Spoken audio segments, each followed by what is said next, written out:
The Price by Neil Gaiman. Tramps and vagabonds have marks they make on gateposts and trees and doors, letting others of their kind know a little about the people who live at the houses and farms they pass on their travels. I think cats must leave similar signs. How else to explain the cats who turn up at our door through the year, hungry and flea ridden and abandoned? We take them in. We get rid of the fleas and the ticks, feed them and take them to the vet. We pay for them to get their shots, and, indignity upon indignity, we have them neutered or spayed. And they stay with us for a few months, or a year, or forever.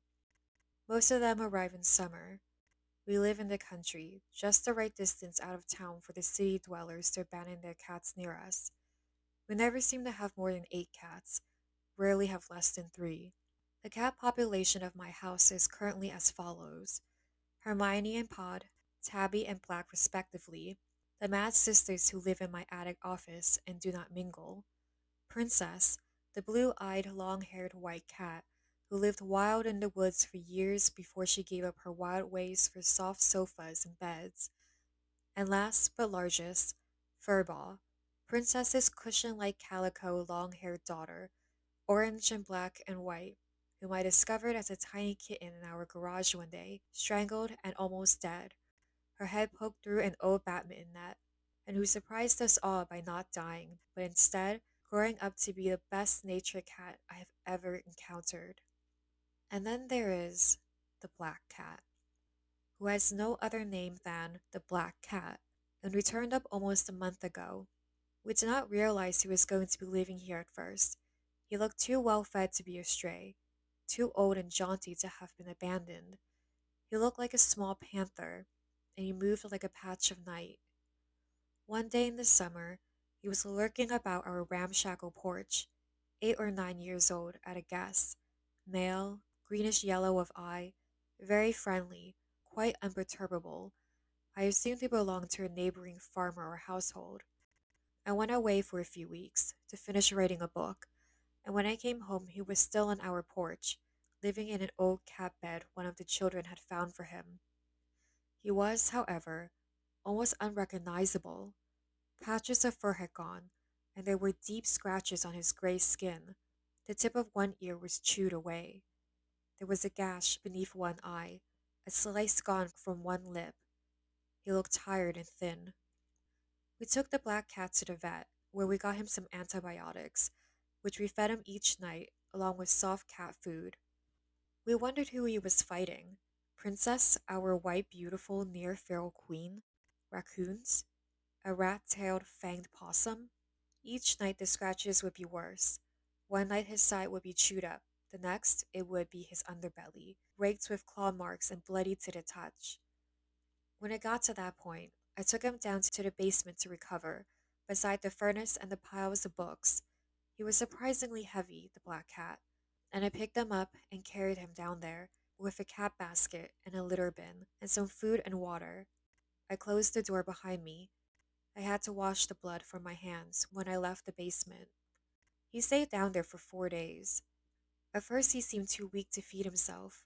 A cut beneath one eye had rendered him almost one-eyed, and he limped and lolled weakly, thick yellow pus oozing from the cut in his lip. I went down there every morning and every night, and I fed him, and gave him antibiotics, which I mixed with his canned food, and I dabbed at the worst of the cuts, and spoke to him. He had diarrhea, and although I changed his litter daily, the basement stank evilly. The 4 days that the black cat lived in the basement were a bad 4 days in my house.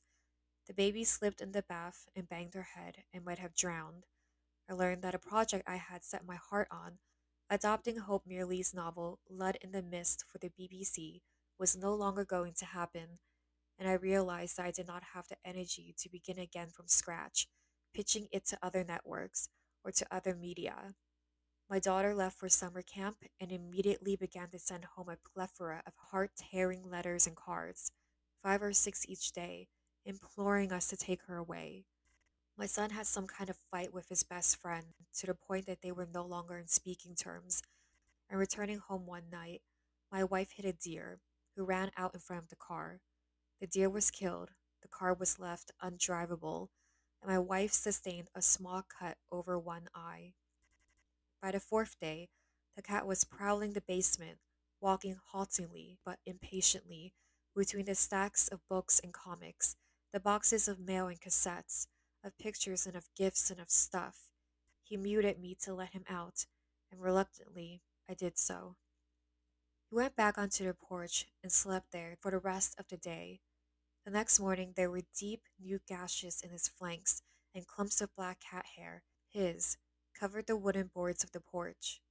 Letters arrived that day from my daughter, telling us that Cat was going better, and she thought she could survive a few days. My son and his friends sorted out their problem, although what the argument was about, trading cards, computer games, Star Wars, or a girl, I would never learn. The BBC executive who had vetoed Ludd in the Mist was discovered to have been taking bribes, well, questionable loans, from an independent production company and was sent home on permanent leave. His successor, I was delighted to learn, when she faxed me, was the woman who had initially proposed the project to me before leaving the BBC. I thought about returning the black cat to the basement, but decided against it. Instead, I resolved to try and discover what kind of animal was coming to our house each night, and from there to formulate a plan of action, to trap it, perhaps. For birthdays and at Christmas, my family gives me gadgets and gizmos, pricey toys which excite my fancy but, ultimately, rarely leave their boxes. There's a food dehydrator and an electric carving knife, a bread making machine, and last year's present, a pair of see in the dark binoculars. On Christmas Day, I had put the batteries into the binoculars and had walked about the basement in the dark, too impatient to even wait until nightfall, stalking a flock of imaginary starlings. You were warned not to turn it on in the light. That would have damaged the binoculars and quite possibly your eyes as well. Afterwards, I had put the device back into its box, and it sat there still, in my office, beside the box of computer cables and forgotten bits and pieces. Perhaps I thought if the creature, dog or cat or raccoon or what have you, were to see me sitting on the porch, it would not come. So I took a chair into the box and coat room, little larger than a closet, which overlooks the porch, and when everyone in the house was asleep, I went out onto the porch and bade the black cat good night. That cat, my wife had said, when he first arrived, is a person, and there was something very person like in his huge, leonine face, his broad black nose, his greenish yellow eyes, his fanged but amiable mouth, still leaking amber pus from the right lower lip. I stroked his head and scratched him beneath the chin and wished him well. Then I went inside and turned off the light on the porch. I sat on my chair in the darkness inside the house with the see in the dark binoculars on my lap. I had switched the binoculars on, and a trickle of greenish light came from the eyepieces. Time passed in the darkness. I experimented with looking at the darkness with the binoculars, learning to focus, to see the world in shades of green. I found myself horrified by the number of swarming insects I could see in the night air. It was as if the night world were some kind of nightmarish soup, swimming with life. Then I lowered the binoculars from my eyes and stared out at the rich blacks and blues of the night, empty and peaceful and calm. Time passed. I struggled to keep awake, found myself profoundly missing cigarette and coffee, my two lost addictions. Either of them would have kept my eye open.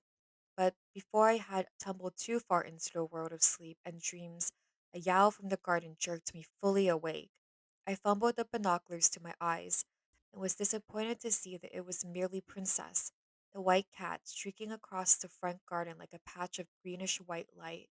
She vanished into the woodland to the left of the house and was gone. I was about to settle myself back down when it occurred to me to wonder what startled Princess so, and I began scanning the middle distance with the binoculars, looking for a huge raccoon, or dog, or a vicious possum. And there was indeed something coming down the driveway towards the house. I could see it through the binoculars, clear as day. It was the devil. I had never seen the devil before, and although I had written about him in the past, if pressed, would have confessed that I had no belief in him, other than as an imaginary figure. tragic and Miltonian. The figure coming up the driveway was not Milton's Lucifer, it was the devil. My heart began to pound in my chest, to pound so hard that it hurt. I hoped it could not see me, that in a dark house behind window glass I was hidden. The figure flickered and changed as it walked up the drive. One moment it was dark, bull like, minotaurish. The next it was slim and female, and the next it was a cat itself, a scarred, huge gray green wildcat, its face contorted with hate. There are steps that lead up to my porch. Four white wooden steps in a need of coat of paint. I knew they were white, although they were, like everything else, green through my binoculars. At the bottom of the steps, the devil stopped and called out something that I could not understand. Three, perhaps four words in a whining, howling language that must have been old and forgotten when Babylon was young. And although I did not understand the words, I felt the hairs raise on the back of my head as it called. And then I heard, muffled through the glass, but still audible, a low growl, a challenge, and slowly, unsteadily, a black figure walked down the steps of the house, away from me, toward the devil. These days, the black cat no longer moved like a panther. Instead, he stumbled and rocked, like a sailor only recently returned to land. The devil was a woman now. She said something soothing and gentle to the cat, in a tongue that sounded like French, and reached out a hand to him. He sank his teeth into her arm, and her lips curled, and she spat at him. The woman glanced up at me then, and if I had doubted that she was the devil before, I was certain of it now. The woman's eyes flashed red fire at me, but you can see no red through the night vision binoculars, only shades of a green, and the devil saw me through the window. It saw me. I'm in no doubt about that at all. The devil twisted and wreathed, and now it was some kind of jackal, a flat faced, huge headed, bull necked creature, halfway between a hyena and a dingo. There were maggots squirming in its mangy fur, and it began to walk up the steps. The black cat leapt upon it, and in seconds they became a rolling, reefing thing, moving faster than my eyes could follow. All this in silence. And then a low roar.